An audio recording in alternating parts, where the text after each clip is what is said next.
So the first thing, there's so many different ways of doing garments, and I've got a few selections here. So over the next year we're going to do a lot of different ways of doing garments, all variations on a theme, but as a general rule, whereas the face and flesh parts are modelled smoothly, garments tend to be more delineated, so you've got your levels of highlighting much more distinct from each other. The most extreme form is where you can see each boundary really, really clearly. This is probably quite a good one. If you just look there, for example, just looking at this area here, you can see exactly where each area stops, can't you? It's like a relief map, you know, those lines around. When you sort of go up 100 metres in altitude, there's a line. You can see here, for example, everything's quite clear. Even though they're very close colours, these are different at stopping stage of each layer.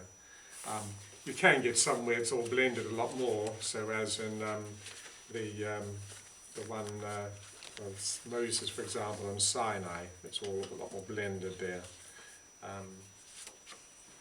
This one here, if you look at that area there, you see you've got your background blue, you've got your middle and your final, but it's quite clear.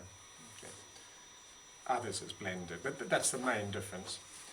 So one way is to begin just by giving a very thin wash to establish the different colour balances. If you look at this icon here, you can see it's put very light washes on to get the colour balances. Or you can do your underpainting first. So this is a drawing I know, but you can do your underpainting, establishing the form first, and then you put your membrane.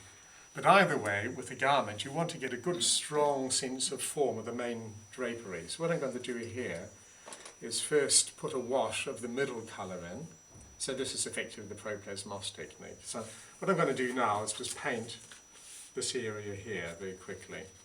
So just very broadly colour in the background.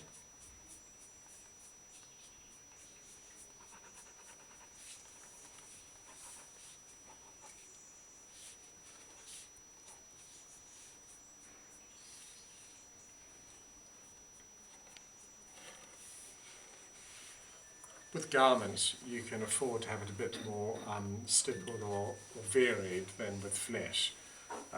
Essentially, as you build up, you get more and more specific, but having a slightly translucent, washy, chaotic background can actually be an advantage. So the next stage now, we go to the darkest colour. Darkening doesn't necessarily require adding black. Yeah, it could be adding blue or something like that. This depends very much on the colour. So I'll just do this area here.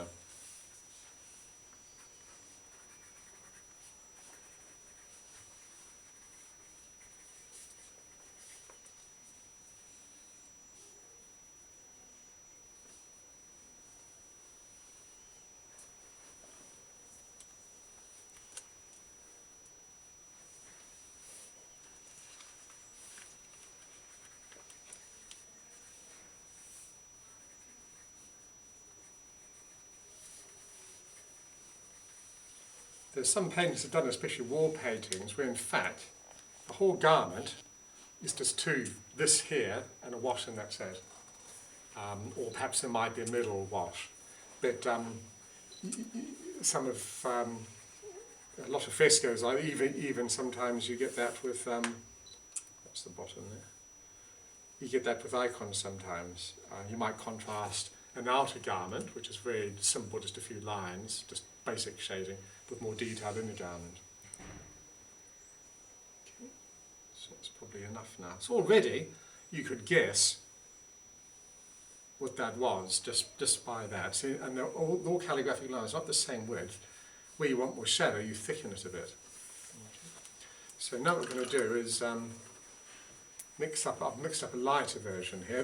This particular mix is a mixture of raw umber, black and white, but obviously it'll depend on your particular colour. So now I'll put another wash of the middle over, I think.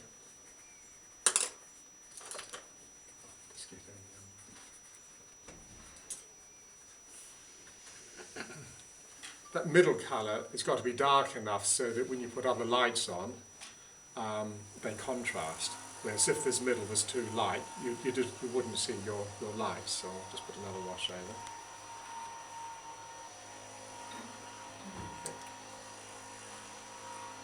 So very rarely, if you're using the stacking method, would you get more than 3 layers of highlighting.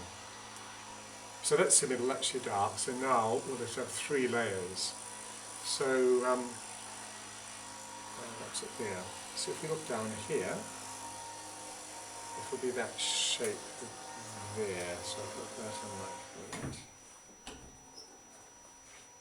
Because this is you're having crisp edges, you want to try to get it right first time. You don't want to be messing around, otherwise you'll lose the crispness of your edge. Now this shadow here, isn't there? That's going behind. That there is going behind that. So this is just going to be on the left side. So this is the wash with a bit of white in, is it? It's not a wash. You've got to have control over it. So you've got to have specific lines. Sorry, but this is the first. This is just a lighter version of the background. This is my particular mixes, umber, black and white. But the colours don't really matter as far as you're concerned. It's more that it's a bit lighter. Sometimes you'll add yellow to lighten, not necessarily white. Okay. I'll show you examples where we use a completely different colour to do the highlighting. It's not a lighter version, but it does not. Now, one thing you probably found with white is that it dries differently than when you put it on wet. So often it will dry a bit darker, so you might have to experiment a bit. This won't dry quite so quickly because it's on watercolour paper.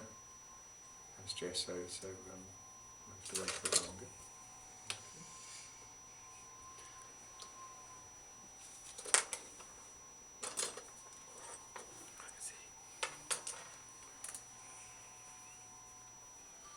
So now we're going to go in a bit smaller.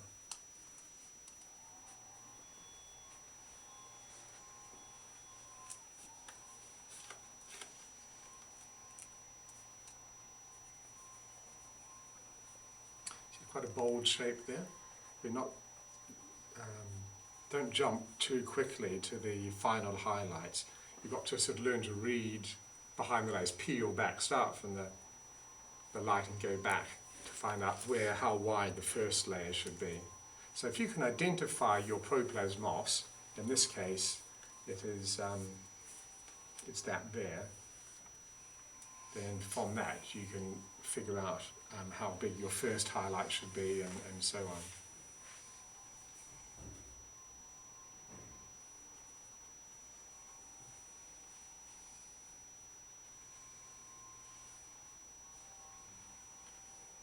So for this to work, you really need to have good calligraphic line, everything finishing sharply, or however that particular line's supposed to be.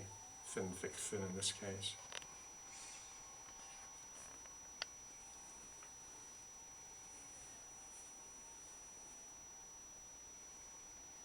It's bleeding a bit here because it's watercolour, doesn't dry quite so quickly. As I said, when it dries it may be too light, so you'll have to add a bit of white to go over it again.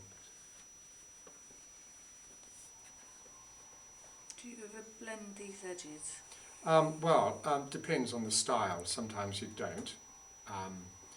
Sometimes you do. It just depends on the style. That's like bleeding a bit there. But what I'll probably do is wait for that to settle.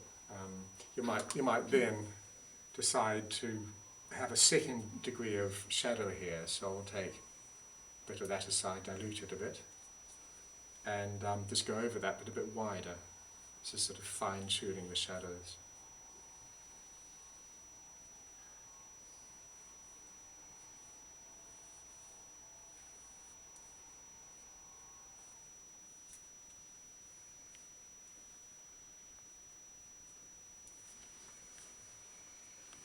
So examples of where the edges are blended, they'll let that dry a bit.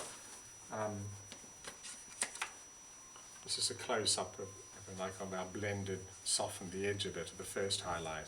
So I've sort of straightened it a bit. In this one here, I think I have the very first highlight, I did blend it a bit on the edge, but subsequent ones are sharper. Here it's rather abstract form of blending. You see those little lines there? Like a sort of a tooth thing So it doesn't have to be really softly blended, it can be slightly more abstractly blended. Is there any particular reason why the layers are not blended and it's left Yeah, I think delineated? it can, garments can get a bit too soft and naturalistic if everything's all blended. Okay, And another reason is you want attention to be drawn to the face. right. And I mean, all secular artists even do it. If you look at, say, Rembrandt, you've got the face quite well away. But as you go out to the outside, you'll see the edge of the garment is really roughly done. Okay, Because when I look at you, everyone else is out of focus. okay. If everyone were in equal focus, it wouldn't, it Yeah. wouldn't focus. So having garments that are more abstractly done sort of draws your eye to the more finely worked. Okay. So that's the various reasons. But also, you're depicting the whole material world transfigured. It's not Christ's garment was transfigured with his body. So this is a way of sort of abstracting a bit and showing that you're not just looking at an ordinary garment, you're showing a garment that's sort of animated by the Holy Spirit. But it must, at the same, on the other hand, accord with basic laws of drapery, that Father Anonymous saying, God has created the world with these laws, so you don't contradict those, but you sort of work within them. So all these lines of force here, more or less what you'd find in real drapery, but they're abstracted. So the basic colour doesn't have to be opaque? Yeah, Can be no, transparent. it's actually better if it's a bit transparent. Transparent. If you look at this one here, for example, this is an illuminated manuscript, you can see there's hardly anything there. Most of that there is the vellum showing through, like that is. So what I think he did here was did an underpainting, and that's virtually the untouched thing, and then gradually built up from there, and then just put these highlights on top. Now this is quite subtle, this. You see that's all bluish on that side, and this is darker umber on that, so it's actually changed colour as he's kind of got. That's quite advanced stuff. Down here it's virtually all just blue and black and white. So that's quite an advanced, here quite bright blue, but that's quite advanced stuff. So Aidan, could you do with that transparency on a gesso board also almost Oh, yeah. whitest part? Yeah, I mean you can see that's a bit like that. He probably just washed the whole lot, just very Yeah. light, whatever it was, some sort of ochre. So it's a bit like that. Now mosaic's a very good indication, and it can actually be very good practice for you to paint a mosaic, because the very nature of a mosaic, you can't really blend, can you? So here, you've got 1, 2, 3, 4 grades of colour. And I'd highly recommend as practice at home, just with one colour, build it up, keeping those boundaries quite clear. And you can do whole icons like that. Of course, at a distance, it's all blended, but close up, it's quite distinct. That's from Sicily. So this one here is an example of quite a well blended one. All this is very subtly blended here. Though here he's contrasted a bit, that's more overtly. So all sorts of variations on the theme. So one variation, instead of just having a lighter version of the proplasmos, you have a different colour altogether. So here you've got a reddy brown base, but the highlighting is bluey grey. So the principle there is you have a warm proplasmos and you have a cool highlighting. If you want a purple garment, as with the Mother of God, instead of mixing red and blue in the palette, you start with your red and then you put your blue over the top and it registers as a purple. In this one here, instead of just green and lighter green, he's actually at one point put a yellow in. See? So it's green, yellow, and then green and white. What other variations are there? So yeah, we'll look at all these sort of with time. And here, a principle of sharing, this is white, this is blue, but here he's put a bit of blue in. So this shares with that, and obviously there's white in that, it shares with that. So this one here, I think probably he washed it all with a sort of a yellowy brown, then built up as a form of underpainting the shadows here, so that this was underpainting, monochrome underpainting, and then built up in pure white highlights and a bit across here. So very, very thin, yellowy everywhere, mottled that side, pure white on top, then a bit of blue. here, he wanted emphasis on the body here. So here, he probably did 2 or 3 layers of that under layer there to make it a bit darker. He modelled with the darker version and just very thin washes of white over the top. And these remarkable blacks here. I mean, I've seen the original of this, and these blacks look like they're added later. Not actually very well done either, a bit wobbly. But that really sort of brings it together. Okay, but the basic idea is, to recap, just a wash of your basic colour, it's translucent. Establish your basic form by a darker version, then start building up your highlights. Depending on your garment, it may be a lighter version of your proplasmos, or it could be a different colour altogether. And then if you need to, you can go back in and adjust your shadows. Any questions? If it's a red garment, the Mother of God, if you just start with red and keep adding white, it looks rather sickly. So one way around that is that you add black to your red, and that's your proplasmos. So to get lighter, you just have less black, or it can be black and blue, so red and blue rather than red and black. So you just take out the blue or the black, so you end up with red. And then the last highlight could be a bit of red and white. Or you can keep building up just with red and more white, and then wash the whole lot with red. So red has the last say, and that stops it being pink. So that's another way of doing it. So some colours you've got to be careful of adding white to, you just don't. Would you put washes over each one? You can tweak, certainly. It just depends really how well it's going. Another thing you can do is this whole idea of sharing is here, they actually washed in a bit of vermilion or blue. That's a bit of red side from that. So a part of your tweaking can be washing a bit of colour from your neighbour into the shadows. I mentioned blue here. Right here you can add a bit of red into the blue to deepen. So you can have washes, but not necessarily all over. You can just add a bit of colour, a bit like we had reds in the face. But yes, like here, when I've done this one myself, I've built up the whites and then washed blue over everything to sort of carve it down. So quite deliberately, they kept this one quite low-key. This is part of a whole series. They kept the Virgin there quite low-key, but here they've emphasised the highlights. Here they haven't got very strong highlights, so you might have built up that, then washed over, so that this comes to the fore and that remains in the background. So yes, I certainly use washes. I wouldn't say use it every time, every layer, but... What glue did you use there? Is it... Well, I use azurite. What they used here, I don't know, to be either azurite or lapis. But you recommend not to use the other synthetic glues? Well, you all use ultramarine, but soften it by yellow ochre, a bit of white, or if it's a bit of black, if it's a dark thing. But whatever you do, don't use it straight off. What about cobalt? Just keep away if you can, yeah. Well, I mean, if you have to use it, use it. I know I've had to use it in fresco because it's resistant. That and cerulean is resistant to lime.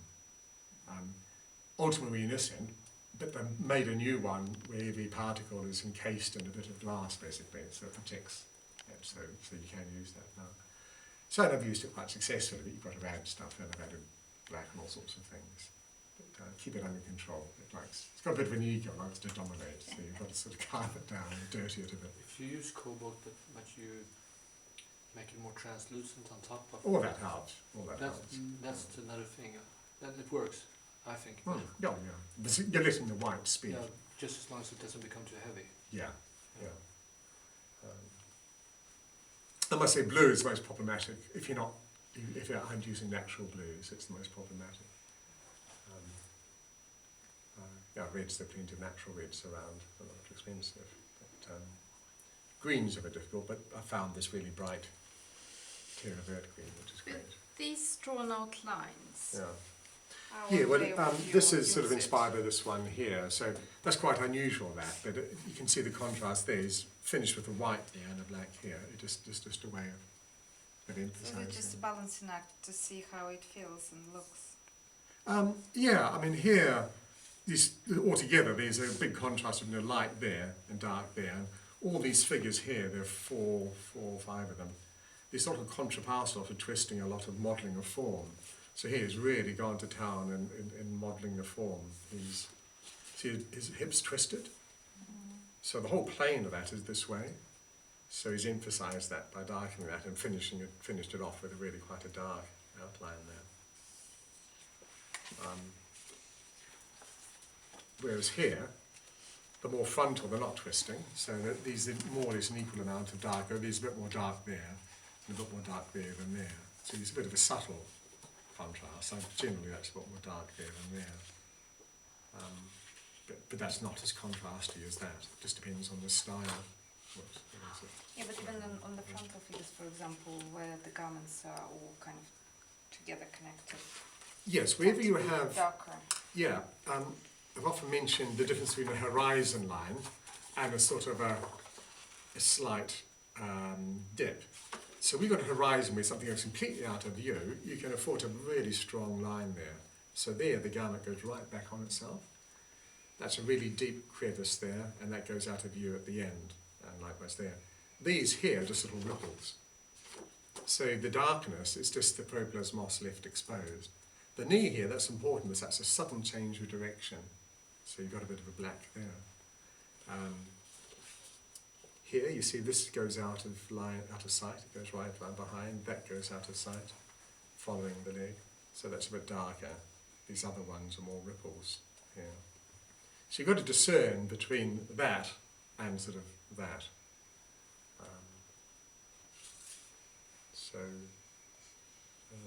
Get sure all of these, well here. So these are just ripples here, whereas that's going right out of sight, so you can have a darker line there. So this is we're starting off with this sort of monochrome. Well, see, there's no, wouldn't have dark between those, only in the big folds. So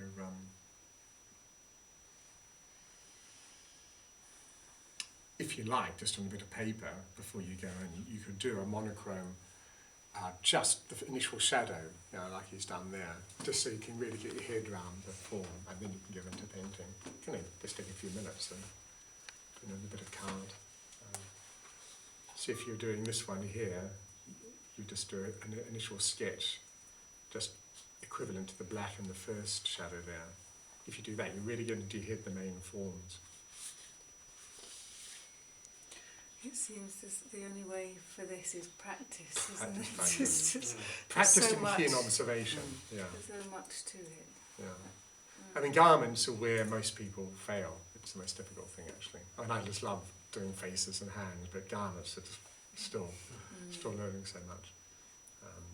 About the thing requires a lot of practice.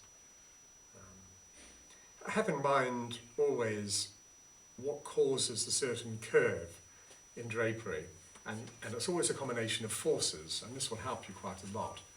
So let's look at this one here, It starts vertical because there's gravity pulling it down, but then this part of the garment is pulling it over.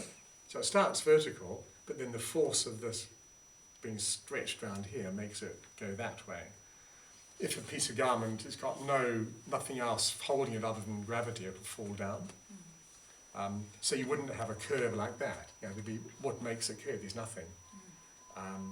Whereas here, it's twisting. It's which is twisting that way. So you've got this twisting movement, hence that, and it's being pulled around this way, so it's gradually bending. Here he's got his belly here, so that's what causes that. So if you understand the forces, it'll help you know if there's any curve, it's concave, convex, or straight. So you really got to analyse and understand what was causing things, otherwise the lines will be senseless. And have in mind too, wherever the body is touching the garment, that will be lighter. Let's look at these ones here, for example. So the knee is forward, so the thigh is touching, whereas here it falls down. The leg isn't touching there, so that's darker. The thigh's touching there. I'm not saying that if you light places where the body's touched. Do you think it should be that sudden? Because the leg is still there. It's still there, but that's going Even if the leg backwards, you is see. bended, It's obviously bent back. this is the form and there it goes, but it's still, I think it just even Looks a a bit, shadow light. Well, should generally be- you do. Hello, oh, that's not lunch. What does Lunch light is up that, when you're ready. Lovely, thank you so much. Thank you.